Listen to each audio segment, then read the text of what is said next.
अस्सलामुअलैकुम। उम्मीद आप सभी खैरियत से होंगे। जैसे कि आपने हेडलाइन पढ़ी होगी, आज का हमारा टॉपिक है शब बारात को लेके।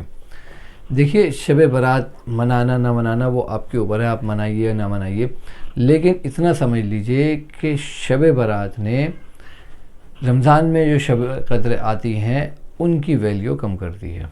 आप ख़ुद देखिए, रमज़ान में ज़्यादा दिन नहीं रह गए, अभी शब बारात आने वाली है। आप पहले शब बारात पे देखिएगा किस तरीके से मुसलमान जो है इस रात की तैयारियां करता है, और वो जो है इशा से पहले ही नहा धो के नए कपड़े पहनता है और कब्रिस्तान जा रहा है, और मस्जिदों में तांते लगे हुए हैं और इबादतें भी हो रही हैं, और अगले दिन का रोज़ा भी रखा जा रहा है।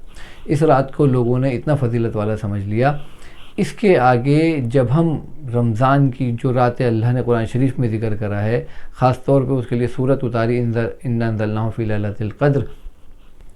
ये जो हमारी रमज़ान की रातें आती हैं 21 तारीख़ की, 23 तारीख़, 25, 27, 29, ये शब कद्र जो हैं इसकी वैल्यू जो है इस शब बारात ने जो है वो कम कर दी है। इन शबों के अंदर जो रमज़ानों में आती हैं, जिसका अल्लाह ने कुरान शरीफ में ज़िक्र करा है, इन रातों में जब हम मस्जिदों में जाते हैं तो हमें ज़्यादातर मस्जिदें खाली नज़र आती हैं और सारी पब्लिक जो है वो सड़कों पे शॉपिंग करती हुई नज़र आती है, और इस रात में जो है लोग इबादतें कर रहे होते हैं। जबकि इस रात की फजीलत के अंदर जितनी भी हदीसें हैं वो सारी ज़ईफ़ हदीसें हैं।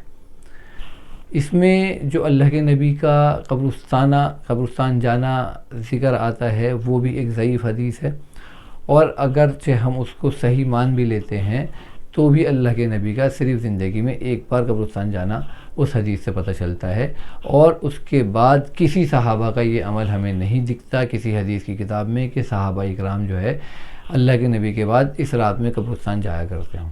अल्लाह के नबी भी एक बार गए थे, चुपके से गए थे, खामोशी से गए थे, तन्हा अकेले गए थे, खामोशी से वापस आ गए थे। हम लोग क्या करते हैं, हम मेले ठेलों के अंदर और अपने यार दोस्तों को इकट्ठा करके और खूब धूम धड़ाके से जो है इस रात में निकलते हैं, और क्या खुराफाते हमारे बच्चे करते हैं, हमारे नौजवान करते हैं, ये किसी से छुपा हुआ नहीं है।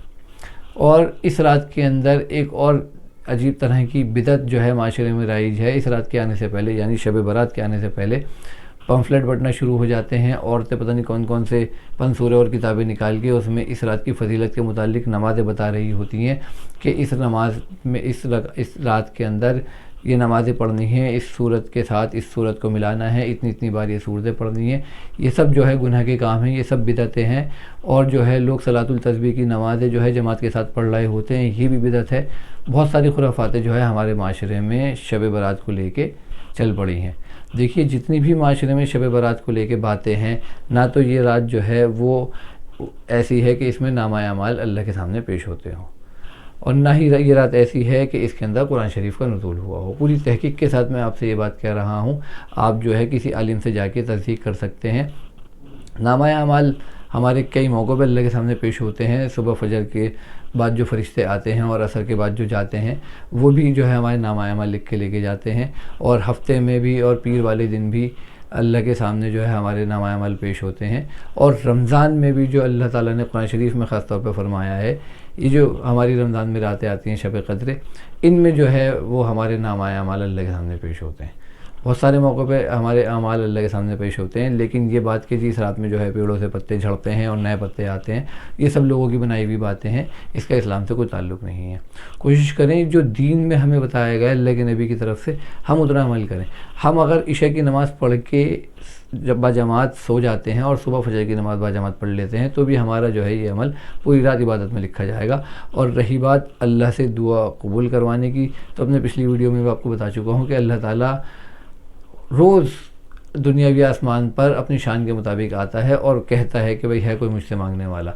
तो फिर हम क्यों जो है इन खुराफातों में पड़ें जिनकी कोई हकीकत ही नहीं है। हाँ, इस रात में आप ऐसा कर सकते हैं, आपको बहुत ही ज़्यादा शौक़ है तो आप इनफरादी तौर पे अपने घर में इबादत कर सकते हैं जितनी भी आपकी इस्तिताअत है। अपने जो है इस्तिताअत से ज़्यादा आपको इबादत भी नहीं करनी।